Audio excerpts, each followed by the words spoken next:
Hello ધોરણ નવના બધા વિદ્યાર્થીઓ, તમારું મસ્ત સ્વાગત છે. તમારા મસ્ત વિદ્યાર્થીઓનું મસ્ત સ્વાગત છે. મારી એપ્લિકેશનમાં તમે ભણો છો અને મારી યુટ્યુબ ચેનલમાં ભણો છો. અને જોરદાર રીતે, મસ્ત રીતે તમને સમજાય એ રીતે હું તમને સમજાવું છું, આખા પાઠ, લાઇન ટુ લાઇન, કે કાંઈ એમાં બાકી ના રહી જાય, એક એક શબ્દ મસ્ત રીતે. તો અહીંયા તમારી સામે છે, આજે આપણે સામાજિક વિજ્ઞાનનો આજે લેક્ચર છે.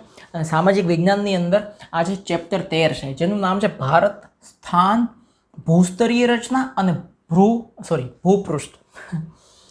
ભારત, સ્થાન, ભૂસ્તરીય રચના અને ભૂપૃષ્ઠ, આના વિશે આપણે જોવાનું છે. કે એક તો ભારત જે છે એ આપણો દેશ, આપણને ખબર છે, બધાને ખબર છે કે આપણે ભારતીય છે. હું ભારતીય છું અને બધા જ ભારતીયો મારા ભાઈ બહેન છે. એમાંય ઘણા લોકો પછી ગોળી પાઈ જાય. બધા જ ભારતીયોની જગ્યાએ પછી વચ્ચે એક બે મૂકી દે. બધા જ ભારતીય મારા ભાઈ બહેન છે, એક બે સિવાય. ક્યાં નક્કી છે એક લગ્ન થાય કે 10 લગ્ન થાય? હવે એ ભારતનું સ્થાન ક્યાં છે? સ્થાન એટલે શું? જેમ કે હું તમને પૂછું કે તમારો એડ્રેસ શું છે, તો તમે તમારો એડ્રેસ મને મોકલો, કે ગૂગલ મેપ મોકલો કે અહીંયા હું રહું છું. તો આખા વિશ્વમાં, એટલે કે પૃથ્વીના ગોળામાં ભારત ક્યાં છે? ફ્લાઇટો બધી આવતી હોય, બોટથી આવતા હોય, બધા રોડથી આવતા હોય, તો કેમ ગોતે કે ભારત ક્યાં છે? તો એ જે સ્થાન છે એના વિશે આપણે જાણવાનું છે કે વિશ્વમાં ભારતનું એડ્રેસ શું, કઈ રીતે આવે. હવે પ્લેન આવે, કે પ્લેનને તો એવું એડ્રેસ ન હોય કે ભાઈ પેલી લાલભાઈ પાનના ગલ્લાની પાછળ હનુમાનજીના મંદિરવાળી શેરી, ત્યાં પ્લેન ઊભું રાખજો, ના. તો એ સ્થાન જોવાનું છે. પછી ભૂસ્તરીય રચના અને ભૂપૃષ્ઠ. ભૂસ્તરીય રચના એટલે શું? તો કે ભારતનું જે આખી જમીન છે, એ જમીનની રચના વિશે આપણે જાણવાનું છે. એ ડિટેલમાં જ્યારે આવશે ત્યારે આ બે વસ્તુ તમને સમજાવી દઈશ. તો સિમ્પલ, સચોટ, મસ્ત, એકદમ યાદ રહી જાય એવું છે. અને સાથે સાથે એક મસ્ત ટોપિક. આ ચેનલમાં આટલી બધી લાઈક કરો, નીચે કોમેન્ટ કરજો, બધા સાથે શેર બી કરજો, બેલમાં ટીન ટીન વગાડી દેજો. જી લલચાય રહા ન જાય, મન મેં લડ્ડુ ફૂટા, હા ફૂટા. શું આની અંદરથી જેટલા મહત્વના પ્રશ્નો પૂછાય છે, બધા પ્રશ્નો પણ આની અંદર હું લખતો જઈશ અને પ્રશ્નના આધારે સમજાવીશ. આખી ટેક્સ્ટબુકમાં જેમ પાઠ છે એમ જ પાઠ છે, એક કઈ લાઈન શબ્દ નથી હું ગાપચી ગયો, પણ વચ્ચે વચ્ચે પ્રશ્ન મૂકી દીધા છે. અને એ પ્રશ્ન પણ હારે હારે સમજતા જઈશું. જો તમારા એક હારે 2-3 કામ થઈ જાય, એક કાંકરે 4-5 પક્ષી મરી જાય. જો પહેલો જ પ્રશ્ન છે, ભારત સંસ્કૃતિનું સમન્વય તીર્થ બન્યું છે, સમજાવો. અને પાઠની શરૂઆત જ આ થાય છે, એટલે પાઠની શરૂઆતનો પહેલો જ પેરેગ્રાફ છે એ જ આ પ્રશ્ન છે. લખી નાખો એટલે કામ પતી ગયું. ઓકે, તો હવે બીજે જઈએ. નહીં, સમજાવતો જાઓ. વિશ્વના દેશોમાં ભારતનું આગવું સ્થાન છે. બધી રીતે ભારત આગળ છે વિશ્વના દેશોમાં. ભારત એક વિશાળ દેશ છે. જો સમજતા જજો એક એક પોઈન્ટ. તમારે સામાજિક વિજ્ઞાનમાં પેપરમાં પ્રશ્નો લખવાના હોય ત્યારે પ્રશ્નના જવાબ તમારે આવી રીતે પોઈન્ટમાં જ લખવાના હોય. તમે પેરેગ્રાફમાં ના લખી શકો, માર્ક તમને પોઈન્ટ ના મળશે. વિશ્વના દેશોમાં ભારત આગવું સ્થાન ધરાવે છે. ભારત એક વિશાળ દેશ છે, નાનો એવો દેશ તો છે નહીં. ભારતીય સંસ્કૃતિ પ્રાચીનતમ સંસ્કૃતિ છે, એટલે કે બહુ પ્રાચીનતમ એટલે શું થાય કે બહુ જૂની સંસ્કૃતિ છે. 5,000 વર્ષ પહેલાં તો હજી મહાભારતના અવશેષો મળે છે. 21 લાખ પહેલાં રામાયણ, એટલે કે રામ ભગવાન આવ્યા હતા પૃથ્વી પર, એ અવશેષો મળે છે. તો તમે વિચારો કેટલી જૂની સંસ્કૃતિ હશે. વિશ્વના કોઈ દેશ પાસે કે કોઈ પ્રજા પાસે આટલી જૂની સંસ્કૃતિ નથી. વસ્તીની રીતે જુઓ તો વિશ્વનો સૌથી મોટો લોકશાહી ધરાવતો દેશ કોઈ હોય તો ભારત છે. વિશ્વનો સૌથી મોટો દેશ વસ્તીની દ્રષ્ટિએ પ્લસ લોકશાહીની દ્રષ્ટિએ. વસ્તીની દ્રષ્ટિએ તો ચીન સૌથી મોટો છે, પણ ત્યાં લોકશાહી નથી. તો વસ્તીની દ્રષ્ટિએ અને લોકશાહી હોય એવો સૌથી મોટો દેશ હોય તો ભારત છે. ભારતીય સંસ્કૃતિની કેટલી વસ્તી, આઝાદ ભારત થયું ત્યારે 35-55 કરોડ હતા, પછી ખાલી આટલા વર્ષોમાં 100 કરોડ વધ્યા, કંઈ વધારે નહીં. અમેરિકામાં 35 કરોડની વસ્તી છે, આપણે એના કરતાં 100 કરોડ વધારે છીએ. આમ તો એકારા બધા હલ્લા બોલ કરે તો અમેરિકાની ફાટી રહીએ, એટલા બધા આપણે છીએ. 100 કરોડ ક્યાં જાય? એટલે મોદીએ એક વખત પ્રવચનમાં બહુ સરસ કીધું હતું. કોઈ એને પૂછ્યું કે આમ છે ને આમ છે ને આવા પ્રોબ્લેમમાં અમેરિકા ને બ્રિટન ને બધા આપણને દબાવે છે, તો આપણે શું કરવું જોઈએ? તો કે એ શેના દબાવે? વસ્તી જો આપણે એને દબાવવાના હોય, આપણે કંઈ એને કરવાનું હોય, એ કેમ આપણે ન કરવાનું હોય. આવો આપણો દેશ છે.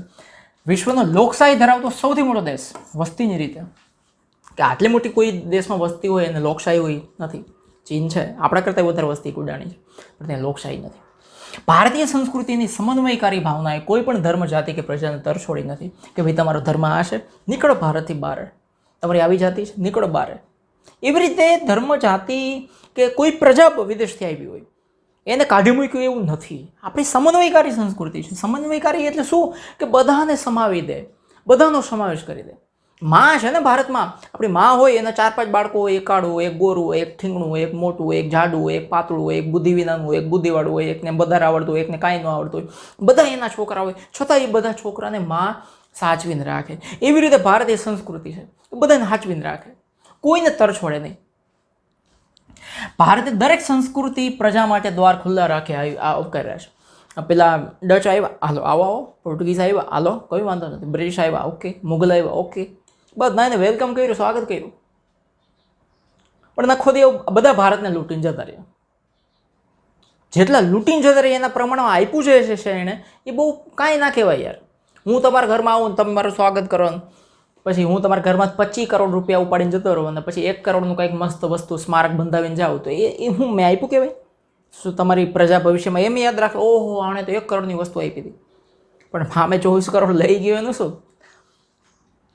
આમ સર્વધર્મ પ્રજા, ક્યાંય કેટલા બધા ધર્મની પ્રજા રહે છે અને જાતિ પ્રત્યે સંભાવ એ ભારતની આગવી લાક્ષણિકતા છે કે કોઈ પણ ધર્મ પ્રત્યે આપણે સન્માન રાખીએ છીએ અને કેટલી જાતિના લોકો વસે છે એના પ્રત્યે આપણે સંભાવ, સન્માન રાખીએ છીએ. એ આપણી લાક્ષણિકતા છે. આથી કહી શકાય કે ભારતમાં સંસ્કૃતિઓનો સમન્વય થયો છે. પ્રશ્નનો જવાબ તાળો મળી ગયો. સીધી વાત છે. આગવું સ્થાન છે, વિશાળ દેશ છે, પ્રાચીનતમ સંસ્કૃતિ છે, વસ્તી અને લોકશાહી ધરાવતો મોટો દેશ છે, સમન્વયકારી ભાવના છે, કોઈને તરછોડ્યા નથી, બધા માટે દ્વાર ખુલ્લા રાખ્યા છે, સર્વધર્મ પ્રજા જાતિ પ્રત્યે સંભાવ છે, એટલે સંસ્કૃતિઓનો સમન્વય થયો છે. થઈ ગયું ટૂંકમાં? ઓકે. હવે એના પછી કુદરતી અને માનવ સર્જિત અનેક આપત્તિઓ આવી હોવા છતાં ભારતે પોતાની પ્રગતિ અને વિકાસ અવિરતપણે કેટલી 2 પ્રકારની કુદરતી આપત્તિઓ ઘણી બધી આવે. કુદરતી આપત્તિઓ એટલે શું? તો કે પૂર આવી જાય, સુનામી જેવા તોફાન આવી જાય, ભૂકંપ આવી જાય, આ બધા કુદરતી આપત્તિઓ છે. ચક્રવાતો આવે. માનવ સર્જિત આપત્તિઓ ઘણી બધી એવી હોય, કોઈ ફેક્ટરી, કોઈ એક્સિડન્ટ, આ બધી માનવ સર્જિત. આ ચીનમાંથી જે કોરોના નીકળ્યો આ બધું થયું, આ માનવ સર્જિત એક રીતે કહી શકાય. પોતાને છતાંય આપણી પ્રગતિ અને વિકાસ અટકો નથી, આપણે ચાલુ જ રાખ્યા છે. આ ઉપરાંત ભારતીય સંસ્કૃતિના ઘડતર અને વિકાસમાં, આપણી સંસ્કૃતિના ઘડતર અને વિકાસમાં ભારતીય ભૌગોલિક પરિસ્થિતિએ પણ મહત્વનો ભાગ ભજવ્યો છે. ભૌગોલિક પરિસ્થિતિ એટલે શું? તો કે આપણે ભારતની અંદર ખાલી એક જ પ્રકારનો રણ વિસ્તાર નથી. રણ છે, નદી છે, પર્વતો છે, ખીણો છે, બધું છે આપણી પાસે, જંગલો છે, એવરીથિંગ વી હેવ. એ બધાએ મહત્વનો ભાગ ભજવ્યો છે ભારતને શું કહેવાય આગળ વધવામાં. હવે જો, હવે અહીં બીજો પ્રશ્ન છે કે ભારત સ્થાન, કદ, વિસ્તાર વિશે માહિતી આપો. હવે પહેલો જ પોઈન્ટ છે, ભૌગોલિક દ્રષ્ટિએ ભારત ઉત્તર ગોળાર્ધમાં આવેલો છે. ભારત એશિયા ખંડના દક્ષિણ ભાગમાં વિસ્તરેલો છે. આ 2 પોઈન્ટ હવે અહીં સમજી લો તમે. જો ભૌગોલિક દ્રષ્ટિએ ભારત ઉત્તર ગોળાર્ધમાં છે. હવે જો આ પૃથ્વીનો આખો ગોળો છે, બરાબર છે. હવે એમાં ગોળાના બરાબર 2 ભાગ કરો. અહીંથી બરાબર 2 ભાગ થઈ ગયા, ઓકે, 0 ડિગ્રી 2 ભાગ થયા. હવે આ નીચેનો ગોળાર્ધ એટલે કે દક્ષિણ ગોળાર્ધ, આ ઉપરનો ગોળાર્ધ એટલે કે ઉત્તર ગોળાર્ધ. હવે આ ગોળાર્ધની અંદર ભારત ક્યાં છે? તો કે ભારત આ રહ્યું. તો ભારત ઉત્તર ગોળાર્ધમાં થયું કે નીચેના ગોળાર્ધમાં? ગોળાર્ધ એટલે ગોળો, ગોળાનો અર્ધો એટલે ગોળાર્ધ. ઉત્તરમાં ગોળાનો અડધો ભાગ, ગોળો એટલે પૃથ્વી, ગોળો એનો અડધો ભાગ એટલે કે ઉત્તરનો ગોળાર્ધ, અને આ નીચેનો એટલે કે નીચેનો ગોળાર્ધ, દક્ષિણ અને ઉત્તર. તો ઉત્તર ગોળાર્ધમાં ભારત છે. ઓકે. હવે બીજો પોઈન્ટ અહીં એવો લખ્યો હતો કે એશિયામાં ભારત દક્ષિણમાં છે. હવે જો એશિયા આખું આ લીલું છે ને, એશિયા છે. એ એશિયામાં ભારત ક્યાં છે? ઉત્તર છે કે દક્ષિણમાં છે? નીચે છે ને. તો એશિયામાં નીચે, દક્ષિણમાં છે. અને આખા પૃથ્વીના ગોળાની વાત કરીએ તો આપણે ઉત્તર ગોળાર્ધમાં છીએ. ખબર પડી ગઈ તમને? એશિયા ખંડના દક્ષિણ ભાગમાં છે.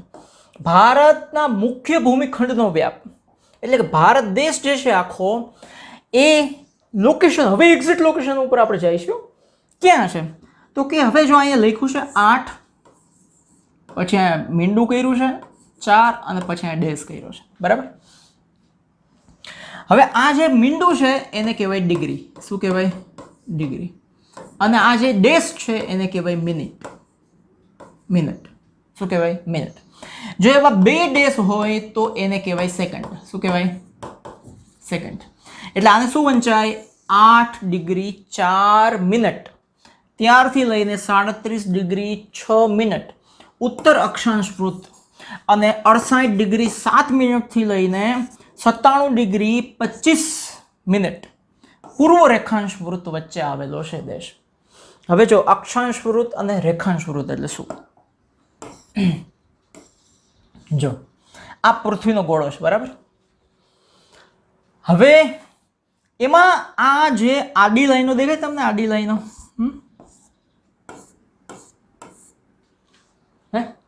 એ આડી લાઈનો જે છે ને એને રેખાંશ વૃત્ત કહેવાય. શું કહેવાય? રેખાંશ. અને જે ઊભી લાઈનો દેખાય છે ને તમને, ઊભી લાઈનોને અક્ષાંશ. એમાં બરાબર અક્ષાંશ વૃત્તની વાત કરો તો જો અહીંયા 0 આવે છે. શું આવે છે? 0. અને અહીંયા પણ શું આવે છે? 0 આવે છે. શું આવે છે? 0. હવે તમને અહીંયાથી કહેશે કે કઈ રીતે ભારત અક્ષાંશમાં છે અને રેખાંશમાં છે. તો જો ભારત અક્ષાંશ વૃત્તમાં શું છે તો કે 8 4 થી 37 6. 8 4 થી 37 6 સમજાવું તમને. અહીં લખી દઉં પહેલા. 8 ડિગ્રી 4 મિનિટથી લઈને 37 ડિગ્રી 6 મિનિટ. જો હવે અહીંયા તમે જુઓ, અહીંયા 0 ડિગ્રી હશે ભારત. દેખાય તમને? અહીંયા 0 ડિગ્રી. તો 0 ડિગ્રી હજુ જો ભારત અહીંથી થોડું ઊંચું છે તો અહીંયા 20 આવી ગઈ, અહીંયા 0 થઈ ગઈ. તો 0 1 2 3 4 5 6 7 8. તો અહીંયા આ જે ભારત શરૂ થાય જ્યાં ત્યાં આવે 8 degree 4 second, sorry minute. 8 degree 4 minute ત્યારથી લઈને હવે અહીંયા ભારત જો 20 ડિગ્રી હજુ છે અહીંયા, અને અહીંયા 40 થઈ ગઈ. તો 40 પહેલાં તો અહીંયા ભારત પૂરું થઈ જાય છે. તો ભારત કેટલે પૂરું થયું તો કે 37 ડિગ્રી 6 મિનિટ એટલે પૂરું થયું. આ ડિગ્રી જે છે એ મિનિટના આધારે ગણવામાં આવે. 1 મિનિટ 2 મિનિટ 3 મિનિટ 4 મિનિટ એવી રીતે ડિગ્રી ગણવામાં આવે. પછી એક ડિગ્રી પૂરી થાય પછી પાછી મિનિટો, એટલી મિનિટો થાય એટલે બીજી ડિગ્રી, એટલી મિનિટો થાય એટલે બીજી ડિગ્રી, એટલી મિનિટ થાય એટલે બીજી ડિગ્રી. એટલા માટે પાછળ મિનિટ આવે છે. તો શું થઈ ગયું? 8 4 37 6. બરાબર. હવે આ અક્ષાંશ થઈ ગયું. હવે રેખાંશ જુઓ તમે, 68 7 અને 97 25. તો 68 7 અને કેટલા હતા? 68 7 અને 97 25. હા, યાદ જ હતા છતાં કન્ફ્યુઝ થઈ ગયો.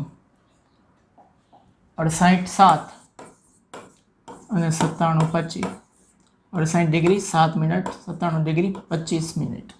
હવે જો ભારત હવે રેખાંશમાં ગણવાનું છે. આમ આમ આડું ગણવાનું છે. એટલે આપણે ઉપરથી ગણશું એને. જો કે ભારતમાં તમે જો 68.7.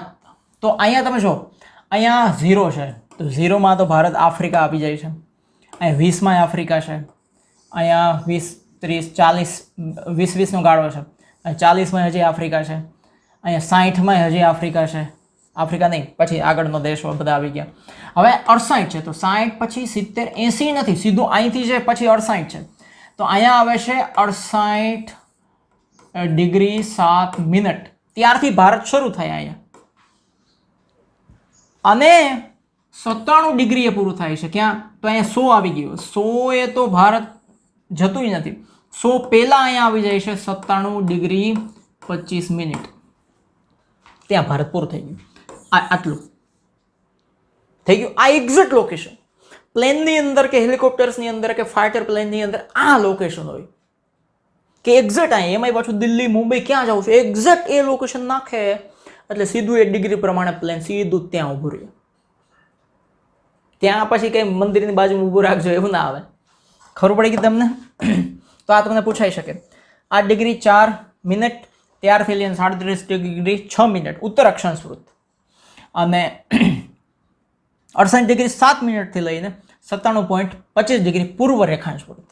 હવે તમને અહીંથી એ પણ સમજાવી દઉં. જો ઉત્તર અક્ષાંશ વૃત્ત અને પૂર્વ રેખાંશ વૃત્ત આ બે વસ્તુ છે. જો રેખાંશ વૃત્ત બે રીતના છે. શું છે? આ વચ્ચેનો ભાગ પડે ને, હે, એની આ બાજુ જેટલા છે એ બધા પૂર્વ રેખાંશ કહેવાય. શું કહેવાય? પૂર્વ રેખાંશ. અને આ બાજુનો જે ભાગ છે એને પશ્ચિમ રેખાંશ કહેવાય. શું કહેવાય? પશ્ચિમ રેખાંશ. શું કામે આ પશ્ચિમ અને શું કામે આ પૂર્વ? તો કે પૃથ્વી છે ને એ આવી રીતે પશ્ચિમથી પૂર્વ તરફ ફરે છે. કઈ બાજુ? પશ્ચિમથી પૂર્વ તરફ ફરે છે. અને આ બાજુ આ અમેરિકા, આ નોર્થ અમેરિકા, આ યુરોપ, આ બધા દેશો પશ્ચિમના દેશો વધારે કહેવાય છે. અને આપણા એશિયા આખું છે, ભારત ને ઓસ્ટ્રેલિયા, આ બધા પૂર્વના દેશો વધારે કહેવાય છે. એટલે પૂર્વ રેખાંશ વૃત્ત અને પશ્ચિમ રેખાંશ વૃત્ત. અને અક્ષાંશમાં એને ઉત્તર શું કામે કીધું? તો કે જો અહીંથી બરાબર ભાગ પડે, નીચેનું દક્ષિણ રેખાંશ વૃત્ત અને આ ઉપરનો જે છે ભાગ એને ઉત્તર રેખાંશ વૃત્ત કહેવાય. એટલે નીચે લખ્યું છે કે ઉત્તર અક્ષાંશમાં ભારત આવ્યું છે, દક્ષિણ અક્ષાંશમાં નહીં. અને પૂર્વ રેખાંશમાં ભારત આવ્યું છે, પશ્ચિમમાં નહીં. Exact location. ભલે કાળા કૂતરા કહીએ, આમ જ આવે. બરાબર? આ તમને જનરલ નોલેજમાં આગળ જતા કામમાં આવે. હવે આગળ ભારતની મધ્યમાંથી કર્કવૃત્ત પસાર થાય છે. શું? કર્કવૃત્ત. હા, એ હમણાં તમને સમજાવું કર્કવૃત્તની આખી કહાની. બરાબર ભારતના મધ્યમાંથી હમણાં એનો મેપ જ આખો બતાવીશ. ક્યાં ગયો? બતાવી દઉં ને. જો આ મેપ છે. દેખાય છે તમને મેપ? હું જોઈ લઉં. મને દેખાય છે ને? અરે વાહ, સરસ દેખાય છે.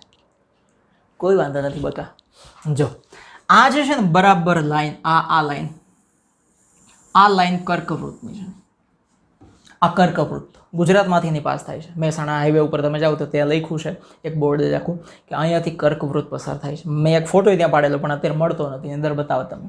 આ કર્કવૃત્ત પસાર થાય છે.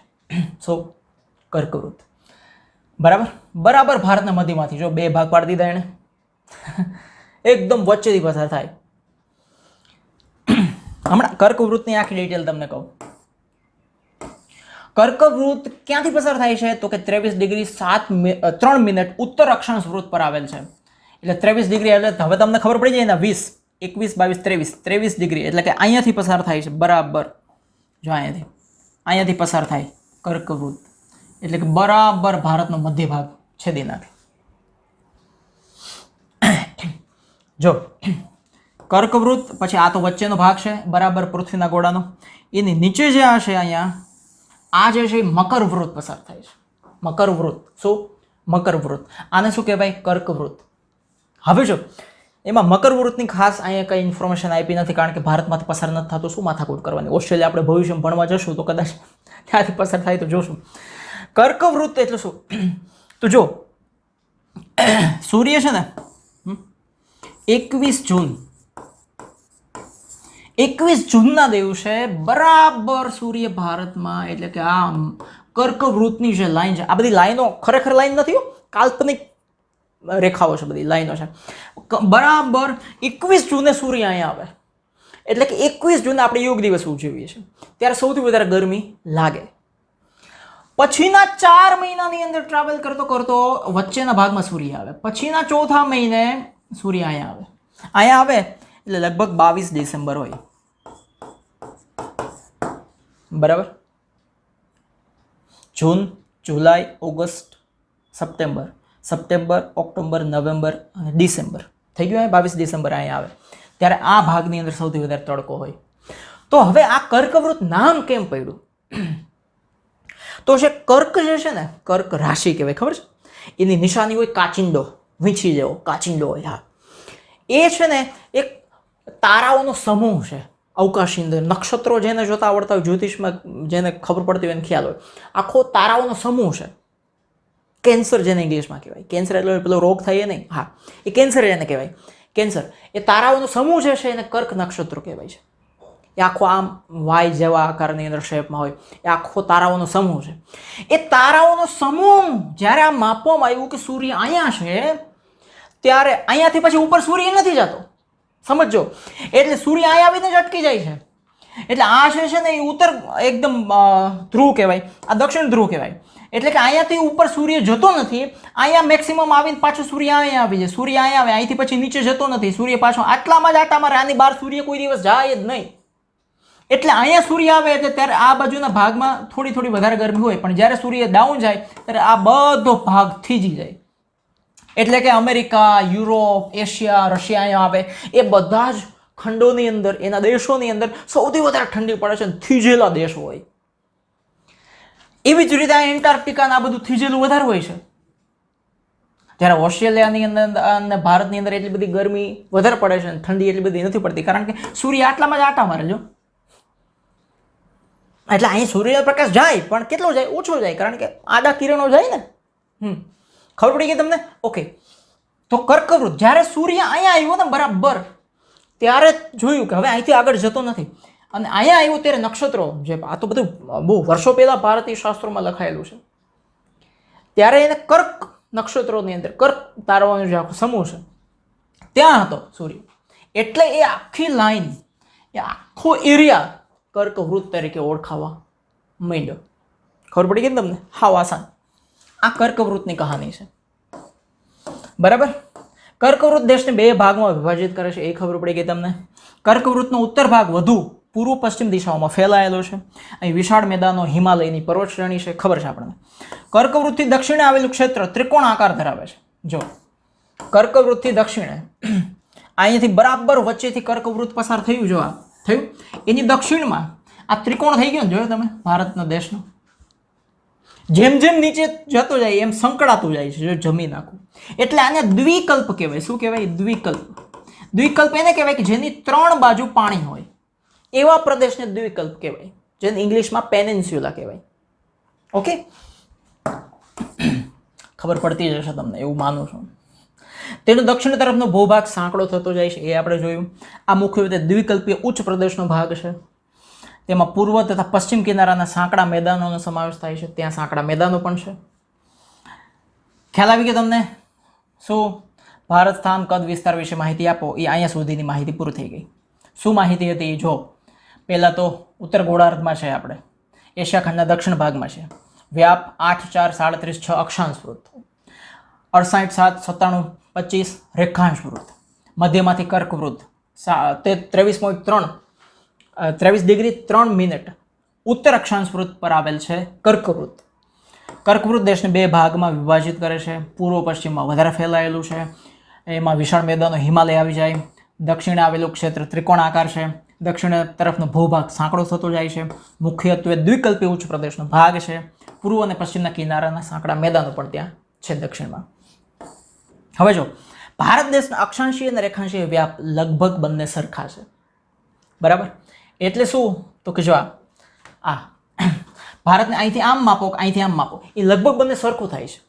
અર્થાત કેટલું છે? તો કે 30 ડિગ્રી લખ્યું છે ને, 30 ડિગ્રી. પણ છતાંય બેના કિલોમીટરોમાં થોડોક ફેર છે.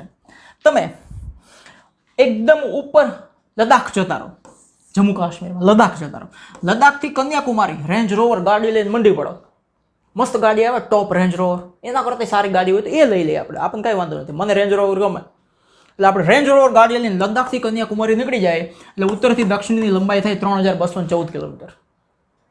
ધનાધન ફૂલે ફૂલ પેટ્રોલ ડીઝલ જે આવતું એ પુરાવી દેવાનું, અને પાછું જ્યાં ઊભી રાખે પેટ્રોલ ઓછું થાય પાછું ફૂલ કરી દેવાની ગાડી. નાસ્તો નાન તેન બધું જાય ધબાધબ.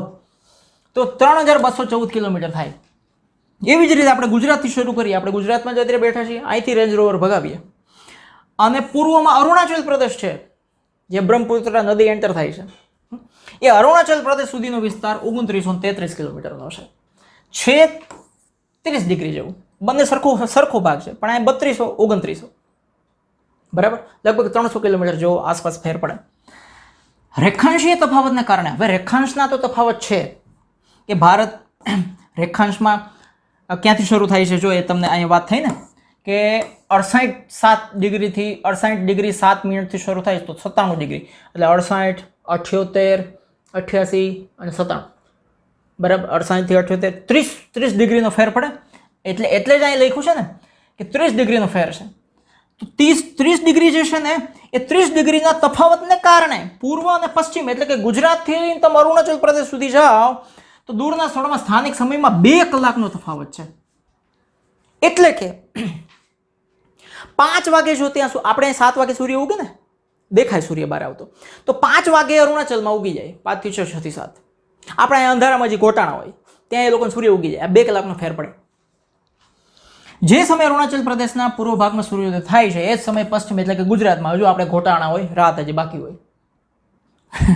આવી રીતે ભારતના પ્રમાણ સમયની રેખા, પ્રમાણ સમય એટલે શું હતું કે ઇન્ડિયન સ્ટાન્ડર્ડ ટાઈમ, જેને ઇંગ્લિશમાં કહેવાય ઇન્ડિયન સ્ટાન્ડર્ડ ટાઈમ. ભારતના પ્રમાણ સમયની રેખા એટલે ઇન્ડિયન સ્ટાન્ડર્ડ ટાઈમની જે રેખા છે એ ક્યાંથી પસાર થાય? 82 ડિગ્રી 30 મિનિટ પૂર્વ રેખાંશ વૃત્ત જે છે ત્યાંથી પસાર થાય. જો તમને બતાવી દઉં અહીંયા. જો આ જે છે ને આ ભારતની પ્રમાણ સમય રેખા છે.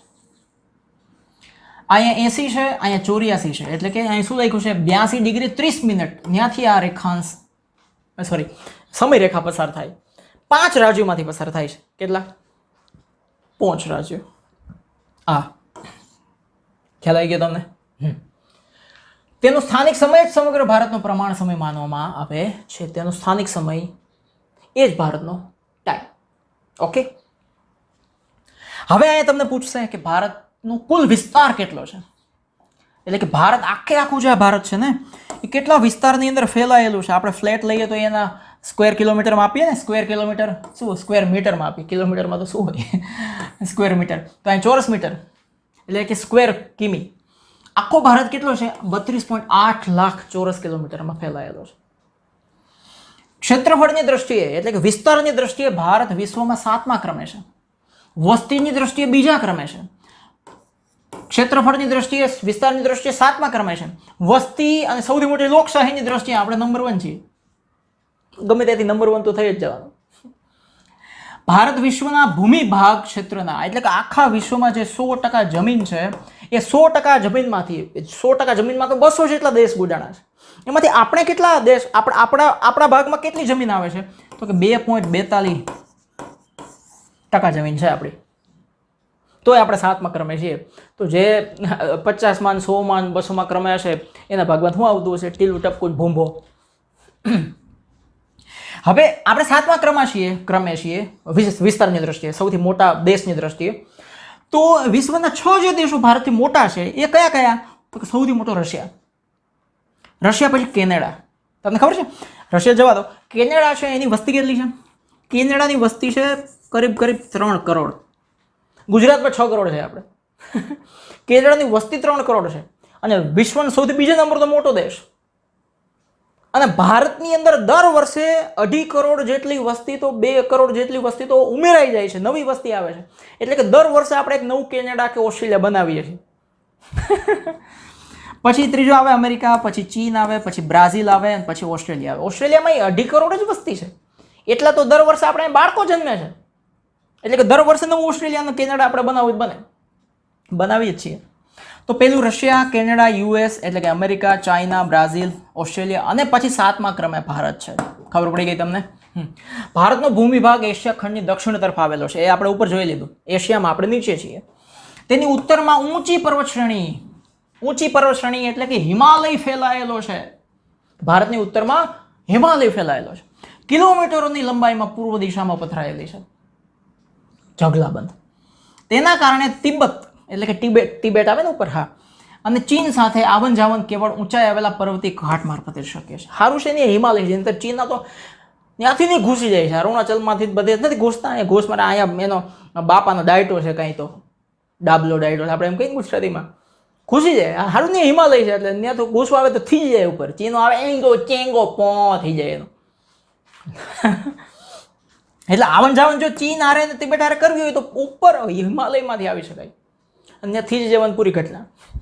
એટલે હિમાલય આપણું રક્ષણ કરે છે એમ પણ કહી શકાય. દક્ષિણમાં ભારતીય દ્વીપકલ્પની પૂર્વમાં, દક્ષિણમાં જે ભારતનો દ્વીપકલ્પ છે એટલે કે આ જે ભાગ છે ત્રિકોણાકાર, એની પૂર્વમાં એટલે કે એની આ બાજુની ભાગ પૂર્વ થઈ ગઈ. ત્યાં બંગાળની ખાડી છે, દરિયો, જેને બંગાળની ખાડી કહેવાય. પશ્ચિમમાં એટલે કે આ ભાગ પશ્ચિમ કહેવાય, જે ગુજરાત બાજુ, ત્યાં અરબ સાગર છે, મહાસાગર, અરબ મહાસાગર. અને દક્ષિણમાં એટલે કે આ નીચેના ભાગમાં ત્યાં હિન્દ મહાસાગર છે. એક જ એવો મહાસાગર છે આખા વિશ્વમાં 7-8 મહાસાગર છે, એમાંનો એક જ એવો મહાસાગર છે કે જેને ભારતનું નામ મળ્યું, હિન્દ મહાસાગર, અને ઇંગ્લિશમાં પણ ઇન્ડિયન ઓશન.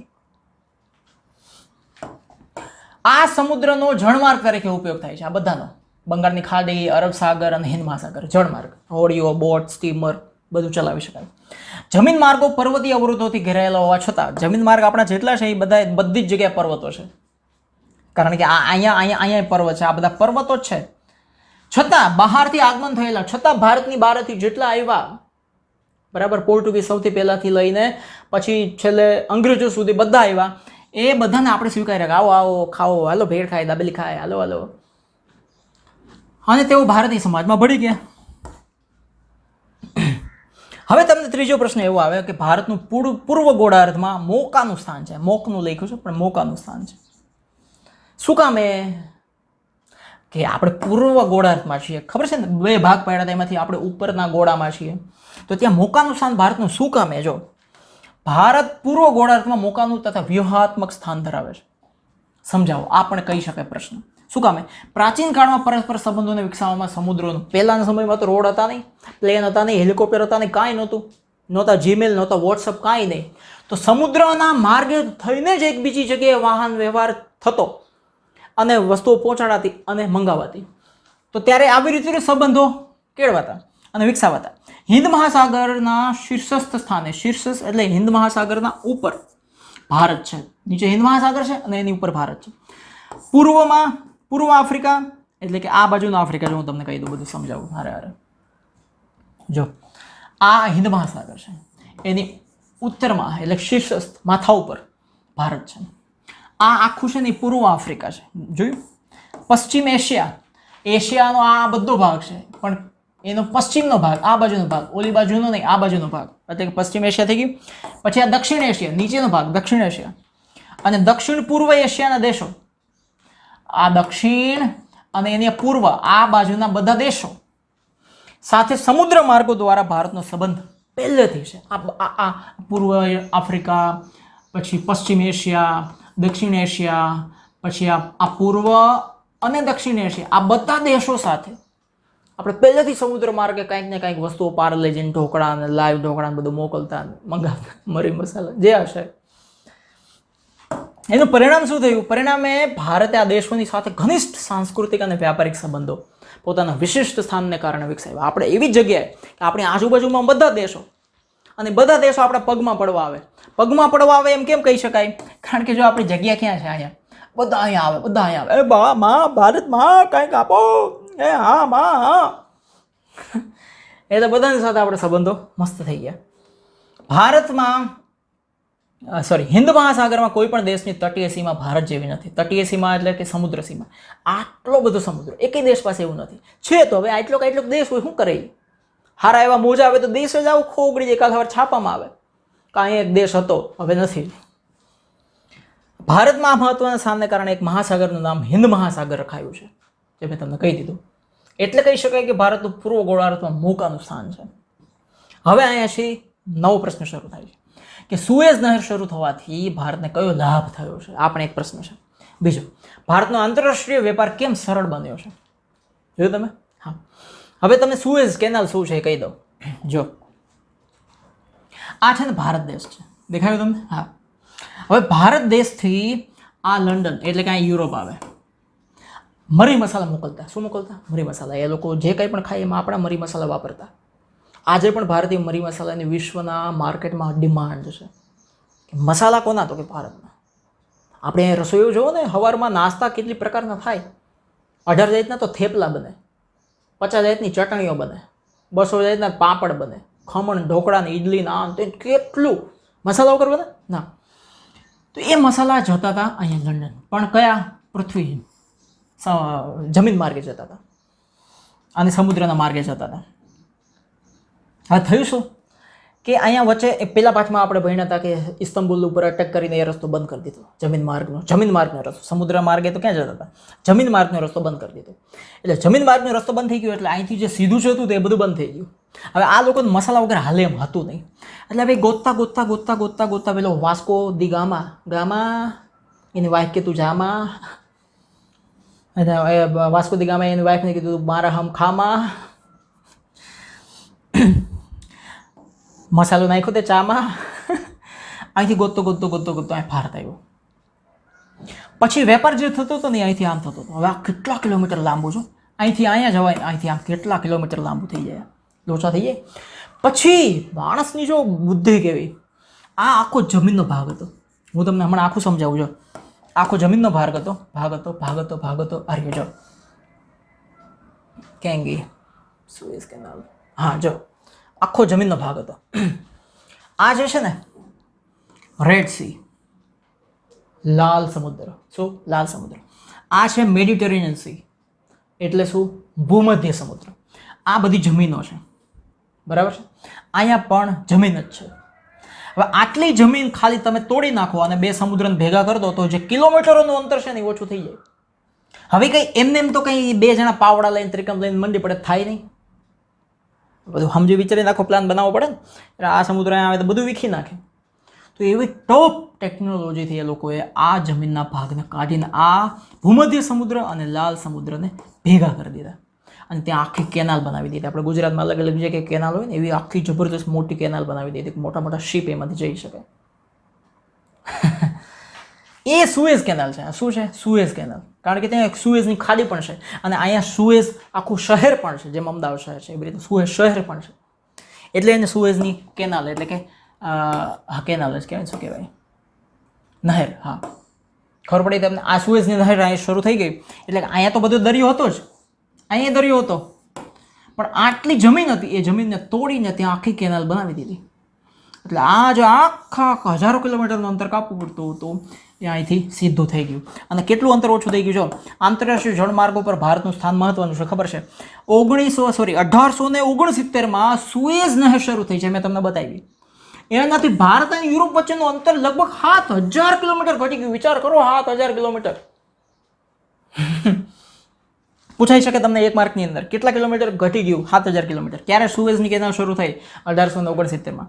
પૂર્વ અને દક્ષિણ પૂર્વ એશિયા અને ઓસ્ટ્રેલિયાથી આફ્રિકા અને યુરોપને જોડતા જળમાર્ગો હિન્દ મહાસાગર થઈને પસાર થાય. પૂર્વ અને દક્ષિણ પૂર્વ એશિયા, જો પૂર્વ અને દક્ષિણ પૂર્વ એશિયા બે બતાવી દઉં તમને. જો આ આખો એશિયા છે, આ પૂર્વ એશિયા, આ દક્ષિણ અને પૂર્વ એશિયા એ, અને ઓસ્ટ્રેલિયા અહીંયા આવે. ઓસ્ટ્રેલિયાથી યુરોપ આ બાજુ, આ બધા દેશોને યુરોપ જવું હોય તો અહીં હિન્દ મહાસાગરમાં આવવું જ પડે, એને ગુડાવવું જ પડે, ચખ મારીને આવવું પડે. એટલે રસ્તો આપણો ક્યાંથી થઈ ગયો? હિન્દ મહાસાગરથી થઈ ગયો. અને વચ્ચે ઇન્ડિયા આવે છે. એને થાક ખાવો હોય, આરામ કરવો હોય, પાણી પીવું, છાશ પાણી કરવા હોય તો આવી શકે. દક્ષિણ આફ્રિકા થઈને આવતો જળમાર્ગ, દક્ષિણ આફ્રિકા થઈને આવતો જળમાર્ગ, આ દક્ષિણ આફ્રિકા થશે. ત્યાંથી જે જળમાર્ગ આવે એ પણ હિન્દ મહાસાગરમાં આવે. તથા સુએઝ જળમાર્ગ, હવે તમારે અહીંથી સુએઝ જવું હોય તો સુએઝ જઈને અહીંયા હિન્દ મહાસાગરમાં તો આવવું જ પડે તમારે. એ ભારત પાસે જ પસાર થાય છે. એ જળમાર્ગથી ઇન્ડોનેશિયાની મલાક્કા સામુદ્રધુની થઈને પેસિફિક મહાસાગર પસાર કરીને કેનેડા તથા યુએસ પહોંચી શકાય. હવે જો એ શું છે અહીં લખ્યું છે ને, મલાક્કા સામુદ્રધુની.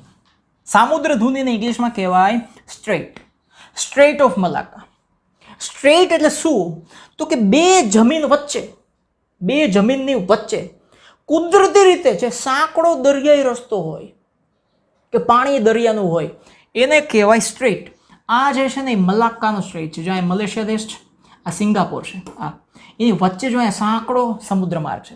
હવે તમે અહીંથી આમે જઈ શકો, પણ આ રસ્તો હાવ ઇઝી પડતો હોય, નજીક પડતો હોય તો તમારે આ કિલોમીટરો, હજારો કિલોમીટરનો ફેર પડી જાય. એમ નહીં કે હવે આ ગલી બંધ છે તો અહીંથી બાઇક આમ હકાવો, એમ નથી. તો આ જે છે ને સ્ટ્રેટ એ મલાક્કાનો સામુદ્રધુની છે. અહીંથી તમારે આ બધા આફ્રિકા અને પૂર્વ દેશોમાંથી તમારે આ બાજુ ઇન્ડોનેશિયા કે ફિલિપાઇન્સ કે નીચે આફ્રિકા બધે જવું હોય તો તમને આ રસ્તો હાવ ઇઝી પડે. કે યુએસ કે કેનેડા પહોંચવું હોય તો ફટાફટ તમે પહોંચી શકો. બરાબર. હું એકવાર ગયો તો અહીંથી હાલીને, પછી એવા મોજા આવ્યા ને કે હું બૂટ લઈને જતો રહ્યો. ભારતનો સંપર્ક વિશ્વના અનેક દેશો સાથે સદીઓથી છે. પહેલેથી ભારત સાથે બધા જોડાયેલા. વસ્તુઓ અને વિચારોનું આદાન પ્રદાન પ્રાચીન કાળથી. વસ્તુઓ તો આપણે આપતા, આપણે વિચારો ગયા. કઈ રીતે ગયા? એ જ પ્રમાણે ઉપનિષદોના વિચારો, આપણા ગ્રંથો પણ વિદેશ ગયા. આજે પણ વિદેશના ઘણા બધા દેશો આપણા ગ્રંથો જે છે એનું સંસ્કૃતમાં જે છે એનું એની પોતાની ભાષાઓમાં ભાષાંતર કરે છે. પંચતંત્રની વાર્તાઓ આખા વિશ્વમાં ફેમસ છે. આજે પ્રાણીઓ એમાં બોલે. ચિકિત્સા પદ્ધતિ આયુર્વેદથી લઈને યુનાનીથી લઈને એ બધી જ પદ્ધતિઓ વિશ્વમાં પહોંચી ગઈ. ભારતનું અંક અને દશાંશ પદ્ધતિ આયુર્વેદ ગણિત આખું વિદેશમાં પહોંચી ગયું. તો એ અહીંયા કામ થઈ ગયું. તો આ તમે સુએઝ કેનાલ ખબર પડી ગઈ. હવે હું તમને છે ને સુએઝ કેનાલનો એક આખો મસ્ત વિડીયો બતાવું. કે આખી સુએઝ કેનાલ કેવી રીતે પાસ થાય છે. મસ્ત. જો તમે જો આપણે હવે અહીં શરૂ કરી દીધું છે સુએઝ કેનાલ આખી એન્ટર થયા, બરાબર. ક્યાંથી એન્ટર થયા? લાલ સમુદ્ર મેં તમને બતાવ્યું હતું ને, હા ત્યાંથી એન્ટર થયા અને હવે સીધા નીકળશે ભૂમધ્ય સમુદ્ર, મેડિટેરેનિયન સીમાં, બરાબર. દેખો તમે, ફટાફટ જાય છે શિપ, ધનાધન. અરે આટલી સ્પીડમાં જાય નહીં, પણ આ તો ટાઈમ લેપ્સ કર્યું છે. સુએઝ કેનાલ સાઉથ એન્ટ્રાન્સ એટલે કે દક્ષિણ બાજુનું છે પ્રવેશ દ્વાર થયું, ત્યાંથી સુએઝ કેનાલ એન્ટર થઈ, વચ્ચે વચ્ચે નામ આવતા જશે. આખી કેનાલ છે મસ્ત. આ શિપ છે એમાં બધા કન્ટેનર ભરેલા છે.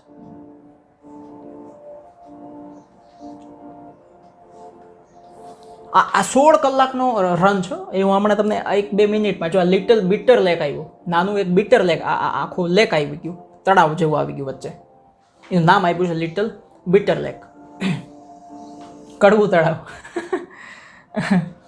પછી છે અહીંયા ગ્રેટ બિટર લેક, આ મોટું મોટું કડવું તળાવ આવ્યું.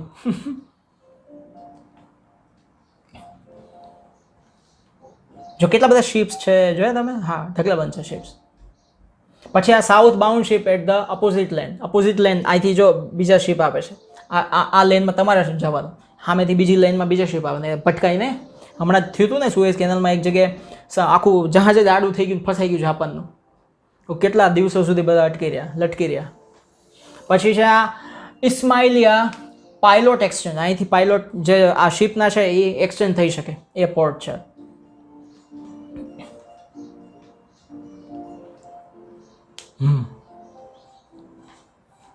પછી છે અલ સલામ બ્રિજ, આ જો બ્રિજ દેખાય છે ને પુલ, એ અલ સલામ બ્રિજ હતો.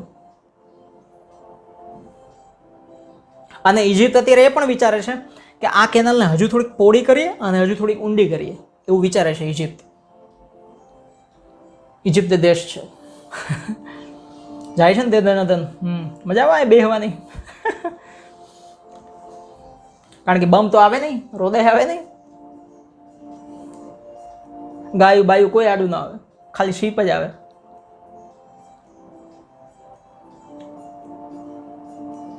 જો અહીંથી તમે યુરોપ મેડિટેરેનિયન સી ની અંદર એન્ટર થઈ ગયા અને કેટલો ટાઈમ લાગ્યો જો તમે, 16 કલાકનો ટાઈમ લીધો એક્ઝિટ થઈ ગયા કેનાલમાંથી. 16 કલાક. આપણે 1-2 મિનિટની અંદર 16 કલાક. જો અહીંથી હમણાં રાત થઈ જશે અને બધા સ્ટીમર ને હશે એની લાઇટો બધી ચાલુ થઈ ગઈ. તો આ હતી ઇજિપ્તની કેનાલ, એટલે કે એનું નામ શું છે? સુએઝ કેનાલ, બરાબર. હવે નેક્સ્ટ ટોપિક છે તમારી સામે ભારતનો પડોશી દેશો, ભારતના આજુબાજુના જે દેશો છે એના વિશે ઇન્ફોર્મેશન લેવાની છે. દક્ષિણ એશિયામાં ભારતનું એક મહત્વપૂર્ણ સ્થાન છે. દક્ષિણ એશિયા વિશે આપણે આગળ જોઈ લીધું છે. 28 રાજ્યો અત્યારે ભારતમાં છે હાલમાં, આજની તારીખમાં 28 રાજ્ય છે. દિલ્હી એક જે રાજ્ય છે અને એ ભારતની રાજધાની પણ છે, એક એ, અને 7 સંઘશાસિત પ્રદેશ છે. એટલે કે કેન્દ્ર સરકાર દ્વારા એ પ્રદેશોનું સંચાલન થતું હોય, જેમ કે પોંડુચેરી છે, લદ્દાખ છે, જમ્મુ છે, પછી દાદરા નગર હવેલી છે. આ બધા કેન્દ્ર શાસિત પ્રદેશો કહેવાય, જ્યાં કોઈ રાજ્ય સરકારનું કાંઈ ના ચાલે, ત્યાં સીએમનું કાંઈ ના ચાલે, સીધું કેન્દ્ર સરકાર દ્વારા ત્યાંનું બધું મેનેજમેન્ટ થતું હોય. એવા 7 સંઘશાસિત પ્રદેશો વિશે ટેક્સ્ટ બુકમાં કીધું છે. આજની તારીખમાં એકચ્યુઅલી જોવા જાય, આ હું જૂન મહિનામાં તમને ભણાવું છું, તો આજની તારીખમાં 8 સંઘશાસિત પ્રદેશ છે, બરાબર. પણ આપણને પરીક્ષામાં પૂછાય તો આપણે 7 એટલા માટે લખવાના કે આપણને ટેક્સ્ટ બુકના આધારે પૂછાય છે. 2 જૂન 2014ના રોજ આંધ્રપ્રદેશ મોટું એક રાજ્ય હતું દક્ષિણ ભારતની અંદર. એ એટલું બધું મોટું રાજ્ય હતું, એમાં અમુક લોકોના વિરોધને કારણે કે અમારે અલગ રાજ્ય જોઈએ છે, તો એ આંધ્રપ્રદેશમાંથી એક રાજ્ય અલગ પડ્યું, એનું નામ પડ્યું તેલંગાણા. એટલે આંધ્રપ્રદેશમાંથી અલગ પડ્યું એટલે એને માતૃ રાજ્ય કહેવાય, બરાબર. પછી ભારતની જમીન સીમા કોની કોની સાથે જોડાયેલી છે? જો જમીન સીમા એટલે શું? જો આ ભારત છે,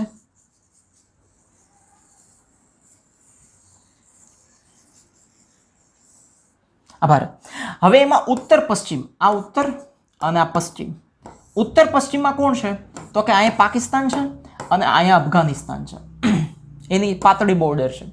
પછી ઉત્તર પૂર્વમાં, આ ઉત્તર છે અને આ પૂર્વ છે. ઉત્તર પૂર્વમાં આપણી પાસે અહીંયા ચીન છે, અહીંયા નેપાળ છે અને અહીંયા ભૂતાન છે. પૂર્વમાં એટલે કે આ પૂર્વમાં અહીંયા બાંગ્લાદેશ છે અને અહીંયા મ્યાનમાર છે. બેયની બોર્ડર આપણે જમીન સાથે જોડાયેલી છે. બરાબર થઈ ગયું. હવે જો અહીંયા હું તમને એક્ઝેક્ટ બતાવી દઉં કે કોણ કોણ આપણી સાથે જોડાયેલા છે ને. જો આ પાકિસ્તાન છે, એક મિનિટ થોડુંક ઊંચું કરી લો. આ પાકિસ્તાન છે. જો આપણી સાથે પાકિસ્તાનની બોર્ડર છે, સૌથી મોટી બોર્ડર પાકિસ્તાનની આપણી સાથે જોડાયેલી છે. પછી અહીંયા અફઘાનિસ્તાનની બોર્ડર છે, દેખાય છે તમને? અફઘાનિસ્તાન છે.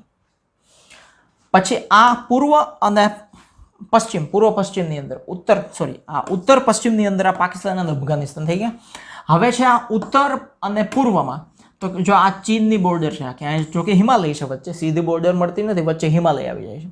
નહીંતર તો ચીન આવું ગમે ત્યારે પહોંચી જાય, ચીંચો પહોંચો નો ચાલે કલ પો બોલે ચો, એટલે પછી એ છે. પછી આ નેપાળ છે અને આ ભૂતાન છે, બધાની બોર્ડર છે. પછી આ બાંગ્લાદેશ પૂર્વમાં છે આપણી સાથે જોડાયેલું, અને આ મ્યાનમાર પણ છે. આટલા દેશો પૂર્વ, પશ્ચિમ, ઉત્તરમાં છે. હવે દક્ષિણમાં કયા કયા દેશો સાથે આપણે આ સંબંધો છે? બોર્ડર તો કોઈ સાથે નથી, પણ જોડાયેલા હોય.